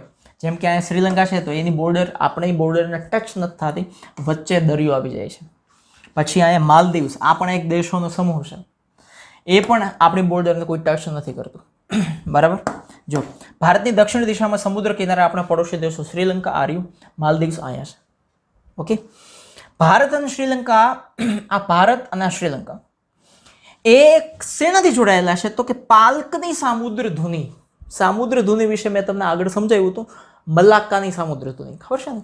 કે બે બાજુ જમીનનો ભાગ હોય, ટાપુઓનો ભાગ હોય કે ગમે તે, બરાબર, એની વચ્ચે જે દરિયો નીકળતો હોય પાતળો, એટલે કે હા મારા જેવો પાતળો ન હોય, વિશાળ જ હોય, પણ એ જે ભાગ છે એને સામુદ્ર ધુની કહેવાય, જેને ઇંગ્લિશમાં સ્ટ્રેટ કહેવાય.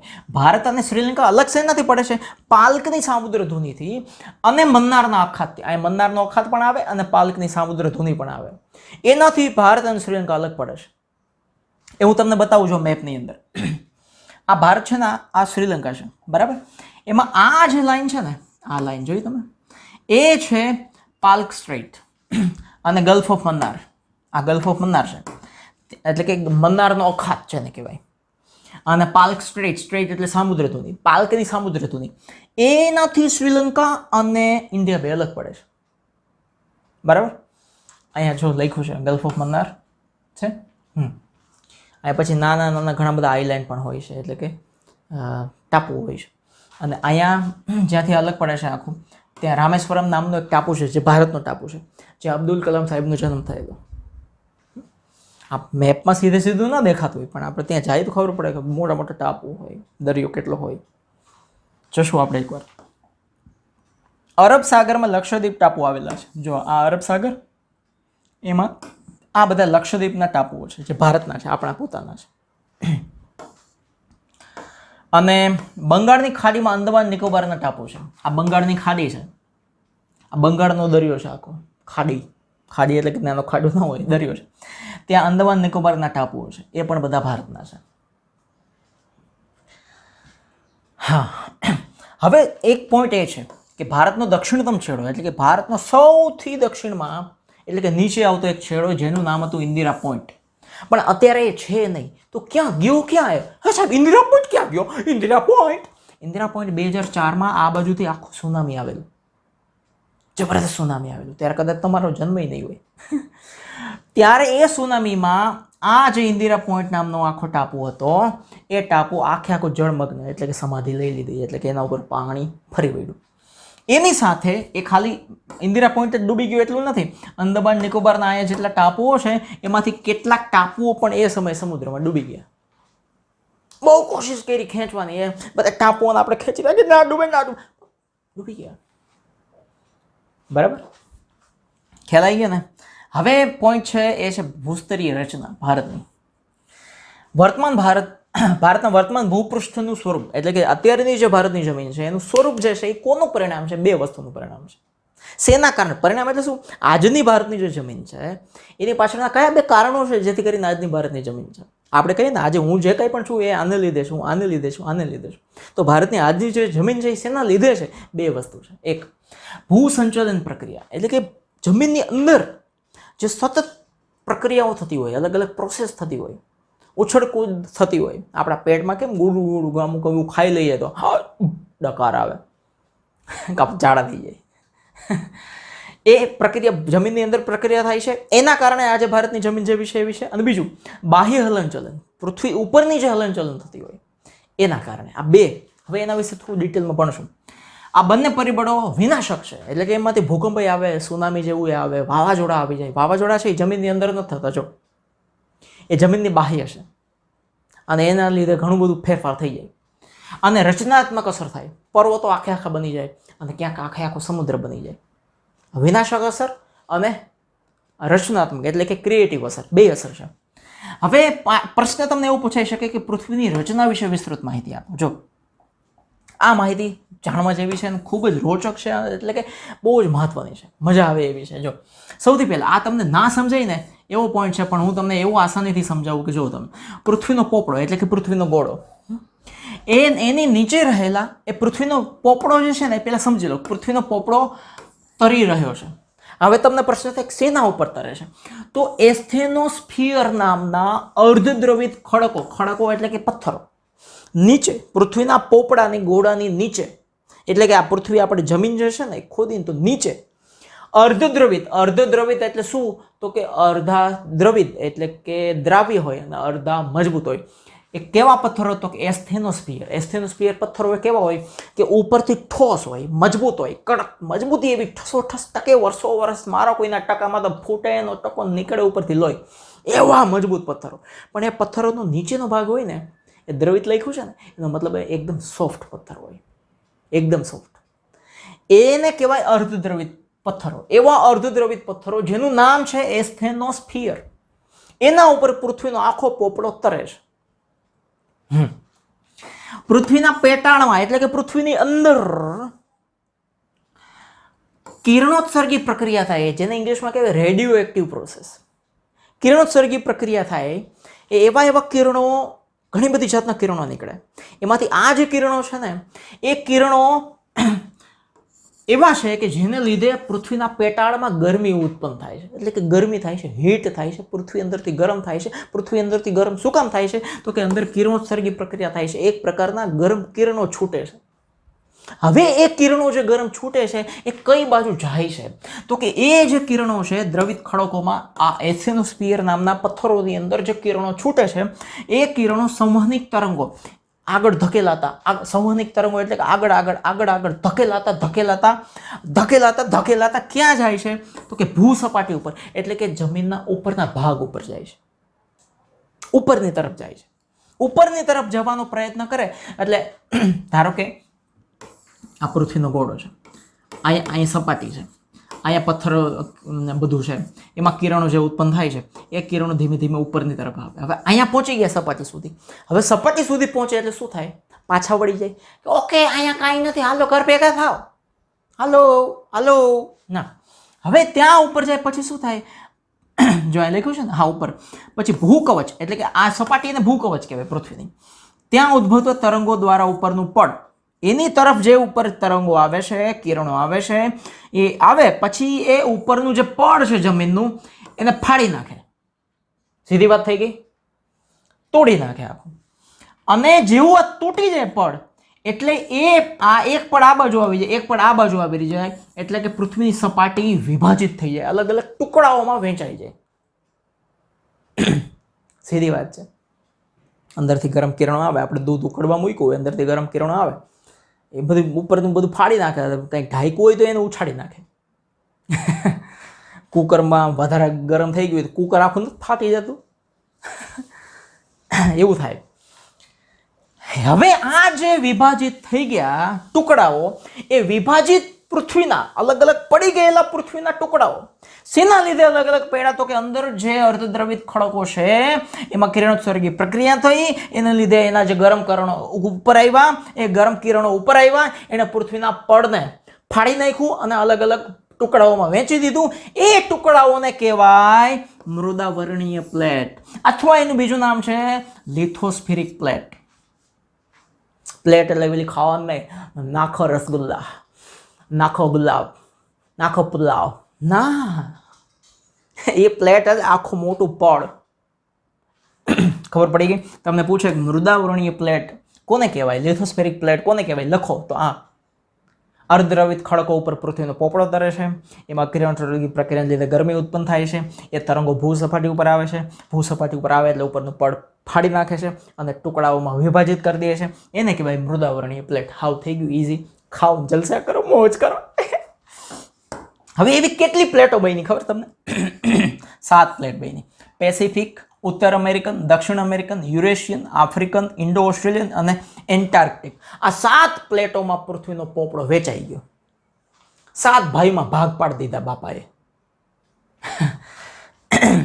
કેટલીક જગ્યાએ આ પ્લેટો, હવે આ જે પ્લેટો છે કિરણો આવ્યા અને પ્લેટો જે ફાડી, એ કેટલીક જગ્યાએ આ પ્લેટો એકબીજાથી દૂર જાય છે. એક પ્લેટ આમ જાય, એક પ્લેટ આમ જાય. એ જે એકબીજાથી દૂર જાય એ પ્લેટોને કહેવાય અપસારી પ્લેટ. શું કહેવાય? અપસારી પ્લેટ. અપ્સરા પ્લેટ નહીં, અપસારી પ્લેટ. તો તમને એમ થાય સાહેબ એકબીજાથી નજીક આવે એને શું કહેવાય? તો જ્યારે અમુક પ્લેટો છે એ એકબીજાથી નજીક આવે છે, આ પ્લેટ આ બાજુ આવે, આ પ્લેટ આ બાજુ આવે, તો એને કહેવાય અભિસારી પ્લેટ. પછી એ પ્લેટ અહીંયા આવે, આ પ્લેટ અહીંયા આવે, તો એ અહીંયા ચોટીને એમ કે ઓકે હવે આપણે ક્યાંય જવું નથી. ના, એક પ્લેટ ઉપર જાય ને એક પ્લેટ નીચે જતી રહે, એને કહેવાય અભિસારી પ્લેટ. હવે આ અપસરણ એટલે કે અપસારી પ્લેટ જે એકબીજાથી દૂર જાય છે, અભિસરણ પ્લેટ એટલે એકબીજાથી નજીક આવે છે, એની ક્રિયાથી શું થાય? તો સ્તરભંગ. એટલે કે આ પ્લેટ આમ જાય, આ પ્લેટ આમ જાય, વચ્ચે ખાડો થઈ જાય, એટલે કે ત્યાં આખો મોટો સ્તર ભંગ થઈ જાય, એટલે કે ઉપરનું પૃથ્વીની જે સપાટી છે ફાટી જાય.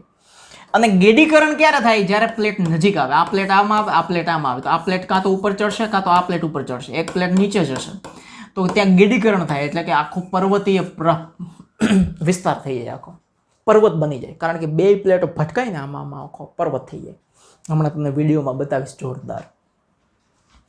આ પ્લેટની ગતિવિધિઓ થકી લાખો વર્ષો દરમિયાન, જો 1 મિનિટમાં કે 1 દિવસમાં કે 5 દિવસમાં કે 2 વર્ષમાં કઈ પ્રક્રિયા ન થાય, લાખો વર્ષ લાગે. અને એ લાખો વર્ષમાં આ જે અભિસરણ અને અપસરણની જે પ્લેટો કાં તો ખસે છે કાં તો નજીક આવે છે, એવું લાખો વર્ષ સુધી ચાલે. ત્યારે ભૂમિખંડ એટલે કે પૃથ્વી ઉપરના જે આકાર છે અને સ્થાનમાં જે ફેરફાર થાય છે એ લાખો વર્ષોમાં થાય છે. એકબીજાથી વિપરીત દિશામાં ખસી જવાથી, જો એકબીજાથી વિપરીત, એકબીજાથી દૂર જે જાય છે, જા બેવફા જા, તું મુझे મત છોડ કે જા, પણ જા, એકબીજાથી દૂર જે જાય છે ને પ્લેટ, એનાથી પૃથ્વી ઉપર બધી ભૂકંપની અને જ્વાળામુખીની ક્રિયાઓ થાય છે. એના માટે એ જવાબદાર છે. કારણ કે દૂર જાય એટલે પૃથ્વીનું પોપડું ફાટે છે, અને પૃથ્વીનું પોપડું ફાટે છે એટલે એકબીજાથી દૂર જાય છે.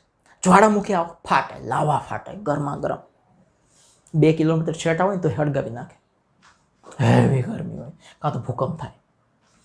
સરકતી કે ખસતી આ પ્લેટો જ્યાં એકબીજા સાથે ટકરાય છે, જો આ અપસરણ પ્લેટ એકબીજાની સામે આવે ટકરાય, અભિસરણ પ્લેટ એકબીજાની સામે આવે ને ટકરાય, ત્યાં પર્વત બની જાય, આખો પર્વત. એનો વિડીયો હમણાં તમને બતાવીશ. પ્લેટો જ્યાં એકબીજાથી દૂર ખસે ત્યાં ભૂમિખંડો અને મહાસાગરોમાં ફાટોનું દૂર જાય એટલે ત્યાં મહાસાગરો થઈ જાય આખા. નજીક આવે ત્યાં પર્વતો થઈ જાય. આ પ્લેટો પર આવેલા ભૂમિખંડો અને આ પ્લેટો ઉપર જેટલા જમીન વિસ્તાર હોય, ભૂમિખંડ એટલે જમીન વિસ્તાર, એ નિરંતર ખસતા રહીએ છે. આ પ્રકારની પ્લેટોને રૂપાંતરિત પ્લેટ કહેવાય છે. શું કહેવાય છે? રૂપાંતરિત પ્લેટ. ખ્યાલ આવી ગયો આખો પ્રશ્ન? ઓકે. જો આ એકબીજાથી દૂર જાય છે, આ આમ જાય છે, આ આમ જાય છે, રૂપાંતરિત પ્લેટ. હવે અહીંયાથી એક મહત્વનો પ્રશ્ન છે અને સમજવા જેવી વાત એ આવે છે કે ભારત કરોડો વર્ષ પહેલા ગોંડવાના લેન્ડ નામના પ્રાચીન વિશાળ ભૂમિખંડનો ભાગ હતો.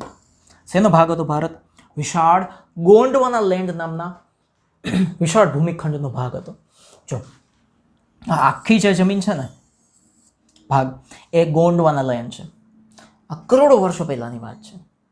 ત્યારે જો અહીંયા ભારત છે જ નહીં, ક્યાંય છે. આ આખી જમીન એકબીજા સાથે જોડાયેલી છે, આ આખી જમીન એકબીજા સાથે જોડાયેલી છે. આનાય વર્ષો પહેલા એવું કહેવાય છે વૈજ્ઞાનિકોમાં કે આખી બધી જમીનો એકબીજા સાથે જોડાયેલી હતી. અત્યારે જેમ અલગ અલગ છે એમ હતી નહીં. તો બધી જમીન જોડાયેલી છે. અહીંયા દેખાય છે તમને? હા. ઇન્ડિયા ત્યારે અહીંયા હતું, જોયું? ત્યારે કોઈ રહેતું નહીં હોય. પછી વર્ષો જતાં શું થયું? ધીમે ધીમે આ પ્લેટ ખસતી ગઈ, અહીંયા ગઈ. ઓસ્ટ્રેલિયન પ્લેટ અહીંયા ગઈ. તો જો ખસતી ઇન્ડિયા અહીંયા આવી ગયું, ઓસ્ટ્રેલિયન પ્લેટ અહીંયા જતી રહી, અને આ જે એન્ટાર્કટિકાની જે પ્લેટ છે એ આખી નીચે જતી રહી. આટલું થતાં કરોડો વર્ષો લાગ્યા છે. 2 દિવસમાં નથી થયું, કે ભાઈ ભારત અત્યારે ખસી રહ્યું છે અને અમેરિકા તરફ જાય છે, તો 2 દિવસ બધા શાંતિથી સૂઈ જાય. ના, કરોડો વર્ષો લાગે. કેટલા કરોડો વર્ષો લાગે ને કેમ ખસે એ હમણાં વિડીયો બતાવું. આ વિશાળ ભૂમિખંડમાં આજના નીચેના ખંડોનો સમાવેશ થતો હતો. કયા ખંડો? દક્ષિણ અમેરિકા, આફ્રિકા, ઓસ્ટ્રેલિયા અને એન્ટાર્કટિકા. આ બધા ખંડ એક સાથે હતા. હવે જુદા પડ્યા. પછી કાળક્રમે એટલે કે સમય જતા ગોંડવાના લેન્ડથી અલગ થયા. આજે છે ને આખો ગોંડવાના લેન્ડ છે, ત્યાંથી એ બધા ખંડ અલગ થયા અને ઇન્ડો ઓસ્ટ્રેલિયન પ્લેટ, આ ઇન્ડિયાની પ્લેટ અને આ ઓસ્ટ્રેલિયાની પ્લેટ ધીમે ધીમે ઉત્તર તરફ ગઈ. કઈ બાજુ ગઈ? ઉત્તર તરફ. એટલે કે ઇન્ડિયાની પ્લેટ અહીંયા ગઈ, ઓસ્ટ્રેલિયાની પ્લેટ અહીંયા ગઈ, એટલે ઉત્તર બાજુ ગયા. અને ઉત્તર ગોળાર્ધમાં પૃથ્વીનો ગોળો આ છે, અડધો ગોળો નીચે એને દક્ષિણ ગોળાર્ધ કહેવાય, ઉપરનો ગોળાને ઉત્તર ગોળાર્ધ કહેવાય. તો ઉત્તર ગોળાર્ધમાં ઘણી મોટી યુરેશિયન પ્લેટ, આ જે છે ને યુરેશિયન પ્લેટ, યુરેશિયન ઉપરથી એશિયા નામ પડ્યું. યુરેશિયન એટલે યુરોપ અને એશિયા એટલે એશિયા. યુરોપ અને એશિયા ખંડ બે ભેગા હતા, બે ભાઈઓ હતા, ટ્વિન્સ હતા, જોડિયા ભાઈ હતા અને એ બે ભેગા હતા. પછી એને છૂટું થવાનું થયું એટલે બે જુદા પડ્યા. એટલે યુરોપ અલગ થઈ ગયું, એશિયા અલગ થઈ ગયું. સમય જતા જો અહીં લખ્યું છે ને, ઉત્તર ગોળાર્ધની ઘણી મોટી યુરેશિયન પ્લેટ સાથે લગભગ 5 કરોડ વર્ષ પહેલા, આજથી 5 કરોડ વર્ષ, આપણા એકય દાદા જીવતા નહોતા ત્યારે, 5 કરોડ વર્ષ પહેલા આ plate, Indian plate Eurasian plate સાથે ટકરાય, ધડા. પણ ત્યારે ન્યૂઝમાં કોઈ આગાહી કરવાવાળું નહોતું, કે છાપામાં કોઈ દેવાવાળું નહોતું, न्यूज़ चैनल वाले नहोता. नहींतर कहते अबे इंडिया की जो प्लेट है वो एक बड़ी सी प्लेट जो हमारे नॉर्थ में है जिसका नाम है यूरेशियन प्लेट, उसके साथ टकराने जा रही है और टकराने के बाद, और जब वो टकराएगी तो क्या आवाज आएगी, टकराने के बाद क्या इफेक्ट होगी, वो सारी खबरें हम आपको लाइव दिखाने वाले हैं. बस बने रहिए हमारे साथ, हम आपको ऐसी खबरें देंगे मसालेदार, चटाकेदार. इंडिया की क्या हालत होगी, चाइना की क्या हालत होगी, सारी बात हम आपको बताएंगे. हमारे साथ जुड़े रहिए. આવા ન્યૂઝવાળા નહોતા ત્યારે. તો એની સાથે ટકરાય 5 કરોડ વર્ષ પહેલા. તો ઇન્ડો ઓસ્ટ્રેલિયન પ્લેટ અને યુરેશિયન પ્લેટની ટકરાવ થઈ. ઇન્ડો ઓસ્ટ્રેલિયન પ્લેટ ટકરાણી, એની સાથે યુરેશિયન પ્લેટ ટકરાણી. એનાથી શું થયું? જો આ છે ને ટેથિસ સમુદ્ર, આખો સમુદ્ર, એનું નામ હતું ટેથિસ સમુદ્ર, જે હાલમાં નામ નથી. એક ટેથિસ સમુદ્ર છે અહીંયા બધે, બરાબર. આ પ્લેટ અહીંયા જોરદાર ટકરાઈ આખી, આ તો આમ જતી રહી. તો એનાથી શું થયું? એ ટેથિસ સમુદ્ર જે છે એમાંથી હિમાલય આખી પર્વત શ્રેણીનું નિર્માણ થઈ ગયું. આખું હિમાલય એમાંથી બન્યું. હિમાલય પર્વત શ્રેણીની દક્ષિણે એક વિશાળ ખીણ બની ગઈ. હિમાલય પર્વત શ્રેણી અહીંયા બની, એની નીચે જ મોટી ખીણ બની ગઈ. એ ખીણ શું કર્યું? જેમાં સમય જતા ઉત્તર દક્ષિણથી 2 નદીઓ વહેવાનું શરૂ થઈ. એક ગંગા નદી અને એક બ્રહ્મપુત્ર નદી છે, અને એનો કાંપ ત્યાં ઠલવાયો. આ રીતે હિમાલય અને દ્વીપકલ્પીય ઉચ્ચ પ્રદેશ. દ્વીપકલ્પીય ઉચ્ચ પ્રદેશ એટલે શું? કદાચ બ્રહ્મપુત્ર નથી. દ્વીપકલ્પીય એટલે શું? તો કે ભારતનો નીચેનો જે ત્રિકોણ ભાગ છે ને, દ્વીપકલ્પીય ઉચ્ચ પ્રદેશ કહેવાય. એની વચ્ચે, આનો ઉપર હિમાલય અને નીચે દક્ષિણ ભારતનો હિસ્સો, એની વચ્ચે ગંગાનો અત્યારનો જે મેદાની પ્રદેશ છે એ ત્યારે બને. દ્વીપકલ્પીય ઉચ્ચ પ્રદેશના ઉત્તર પશ્ચિમ ભાગમાં એક વિસ્તૃત જ્વાળામુખી ફાટ્યો બે બાજુ. આ જે ભાગ છે આ દ્વીપકલ્પીય ઉચ્ચ પ્રદેશના ઉત્તર પશ્ચિમ ભાગમાં, ઉત્તર ભાગ એટલે કયો? આ ભાગ. અને પશ્ચિમ ભાગ એટલે કયો? તો કે આ ભાગ. એની વચ્ચે અહીંયા જ્વાળામુખી ફાટ્યો. તો શું થયું? ઉચ્ચ પ્રદેશનો પશ્ચિમ ભાગ, આ જે ભાગ હતો ને વધારે હતો, એ પશ્ચિમ ભાગ તૂટીને નિમજીત એટલે કે આખો સમુદ્ર જે છે ને એમાં મળી ગયો. આ આખો ભાગ સમુદ્રમાં મળી ગયો, પાણીમાં વિલીન થઈ ગયો. ત્યાં જે નિર્માણ થયું એનું નામ છે અરબ સાગર. વધારો નાળિયેર. બોલો અરબ સાગર કી જય, બોલો હિમાલય બાપની જય. ઉપર હિમાલય બન્યો, અહીંયા અરબ સાગર બની ગયો. આ ભૂમિનિજન એટલે કે જે જમીનનો હિસ્સો સમુદ્રમાં મળી ગયો, એના કારણે પશ્ચિમ ઘાટ વધારે સ્પષ્ટ થઈ ગયો. એટલે કે ભારતનો જે આ પશ્ચિમ ભાગ છે એ એકદમ ક્લિયર થઈ ગયો આપણે. આ રીતે વર્ષો, લાખો વર્ષો લાગ્યા. આ તો મેં 10 મિનિટમાં સમજાવી દીધું, પણ આવું થતાં થતાં લાખો વર્ષ ગયા. હવે જો હું તમને વિડીયોમાં આખું બતાવું કે શું ઘટના એકચ્યુઅલી બની હતી અને એમાંથી કામ શું થયું હતું. જો આ આખો ગોંડવાના લેન્ડ એક ભાગ છે, એમાંથી જમીન ખસતી જાય છે, વર્ષો લાગે છે. જો 100 મિલિયન વર્ષ પહેલાં, અહીંયા પછી 90 મિલિયન વર્ષ પહેલાં, એમાંથી આ ભારતની પ્લેટ છે આખી, એક ખસતી ખસતી આ ઓસ્ટ્રેલિયન પ્લેટ આમ જાય છે, આ ભારતની પ્લેટ ખસતી ખસતી ખસતી આ યુરેશિયન પ્લેટ એટલે કે યુરોપ અને એશિયાની જે પ્લેટ હતી આખી ભેગી, એની સાથે આ ટકરાય છે. એ જ્યારે ટકરાય છે ત્યારે જો તમે જો આખું બે પ્લેટનું ભેગું થવું એટલે કે જમીનનો ભાગ સીધો ઉપસીને ઉપર આવે ને આખી જો વ્હાઇટ દેખાય છે ને તમને જેટલું, વ્હાઇટ આખું હિમાલયનું સર્જન ત્યાં થયું. આ રીતે હિમાલયનું આખું સર્જન છે. ખ્યાલ આવ્યો તમને? આ રીતે હિમાલય ઓશિયન પ્લેટ અહીંયા ગઈ અને એન્ટાર્કટિક પ્લેટ આખી નીચે જતી રહી અને આ ગોંડવાના લેન્ડ જે અહીંયા કહેવાતો હતો એમાં ખાલી દક્ષિણ અમેરિકા અહીંયા રહી ગયું, બાકી બધું વિખાઈ ગયું. હવે બીજું એક વસ્તુ મારે તમને કેવું છે, જો આ જે પ્લેટો છે એ એકબીજાથી નજીક આવે છે. જોયું તો આ આખી પ્લેટ જમીનમાં જાય અને એક પ્લેટ ઉપર આખું માઉન્ટેન બનાવે. જો આખી પ્લેટ જાય છે જમીનમાં કારણ કે બીજી પ્લેટ સાથે ટકરાય છે. આ કોન્ટિનેન્ટલ પ્લેટ એટલે કે ખંડીય પ્લેટ કહેવાય છે અને આ ઓશનિક એટલે કે સામુદ્રિક પ્લેટ કહેવાય છે.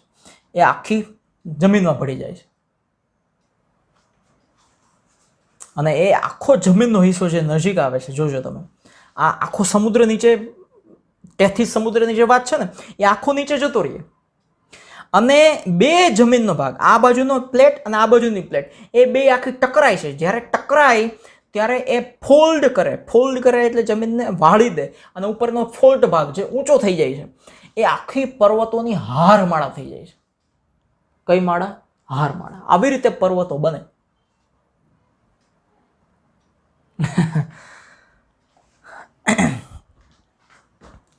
હવે છેલ્લા પ્રશ્નમાં આપણે જવાનું છે અને એ પ્રશ્ન પૂરો કરીને આપણે આ ચેપ્ટરને અહીંયા પૂરું કરી દઈશું. એમાં લખ્યું છે કે ભારત વૈવિધ્યસભર ભૂપૃષ્ઠ શું કામ ધરાવે છે, એટલે કે આપણી જે જમીન છે એ વિવિધતાથી ભરેલી કેમ છે. જેમ કે વિવિધતા એટલે શું, તો કે અહીંયા રણ છે, અહીંયા નદીઓ છે, અહીંયા ખાણો છે, અહીંયા પર્વતો છે, અહીંયા જંગલો છે, બધી જ વસ્તુઓ અહીંયા તમે મેદાનો છે, બધું જોવા મળશે તમને. ભારતીય ભૂખંડમાં અનેક વિવિધતા જોવા મળે છે. ઊંચી ઊંચી વિસ્તૃત પર્વતમાળા છે જેમ કે હિમાલય છે, અરવલ્લીની પર્વતમાળાઓ છે. એમાં ઉચ્ચ પ્રદેશો છે દક્ષિણ ભારતની અંદર, શિખરો છે, ઘાટ છે, પશ્ચિમ ઘાટ અને પૂર્વ ઘાટ. ઉત્તર ભાગના મેદાનોમાં એટલે કે ગંગા, યમુના અને બ્રહ્મપુત્ર નદીઓ છે. કાંપથી આ મેદાનો રચાય છે એટલે અતિ ફળદ્રુપ નદીઓ ત્યાં છે. દક્ષિણનો દ્વીપકલ્પીય પ્રદેશ પ્રાચીનતમ છે. આપણો દક્ષિણ ભારતનો જે પ્રદેશ કહેવાય ત્રિકોણ ભાગ, એ બહુ જૂનો પ્રદેશ છે. દક્ષિણ ભારતના ઉચ્ચ પ્રદેશની બે ધાર, આ બે ધાર કહેવાય, આ ધાર અને આ ધાર. એના છેડા ઉપર એટલે કે અહીંયા છેડે તટીય એટલે કે દરિયા કિનારાના મેદાનો આવેલા છે. આવી રીતે કહી શકાય કે ભારત વૈવિધ્યસભર ભૂપૃષ્ઠ ધરાવે છે. બરાબર. આ સાથે આપણું ચેપ્ટર આજે અહીંયા પૂરું થઈ ગયું. પછી આને ટૂંકમાં ભણશું ફટાફટ, કે રિવિઝન કરવું હોય તો કેવી રીતે ફટાફટ ભણી શકાય. અને મારી એપ્લિકેશનની અંદર આ 9મા ધોરણનો આખો ઇંગ્લિશ અને એસએસનો કોર્સ આવે છે. બે વિષય તમને ભણાવવું જોઈએ તો ખબર છે ને તમને, ઇંગ્લિશ અને એસએસ બંને. હા, તો એ તમે ભણી શકો મોજથી અને જલસાથી ભણી શકો. અને જો એપ્લિકેશનમાં તમે જોડાવ તો કોઈ પણ જાતની જાહેરાત વગર ગમે ત્યારે ફટાફટ ભણી શકો. એમ કોઈ જાહેરાત ના આવવાની, એકદમ સસ્તો કોર્સ છે, તમે ખરીદી શકો અને આખું વર્ષ જલસાથી એક્ઝામની તારીખ સુધી તમે કોર્સ ભણી શકો મોજથી. અને એમાં સ્પોકન ઇંગ્લિશનો કોર્સ આખો ફ્રી મળે છે. એનું તમે લુફ્ત ઉઠાવો, ભણો ઇંગ્લિશ જોરદાર, ચટાકેદાર અને બોલો પાવરફુલ રીતે. તો જોડાઈ જજો. અહીંયા યુટ્યુબમાં તો ચાલુ જ છે ભણાવવાનું, એમાં કોઈ રોકટોક નથી. બરાબર. સો મિત્રો સાથે ખાસ શેર કરો અને બધાને કહો આપણે આવી રીતે મસ્ત ભણીએ છીએ તો જવું જોઈએ ને બધા પાસે. તો પછી આંગળી ચીંધ્યાનું પુણ્ય. જય હિન્દ, જય ભારત, જય જય ગરવી ગુજરાત. આ ચેનલમાં આટલી બધી લાઈક કરો, નીચે કોમેન્ટ કરજો, બધા સાથે શેર બી કરજો, બેલમાં ટીન ટીન વગાડી દેજો.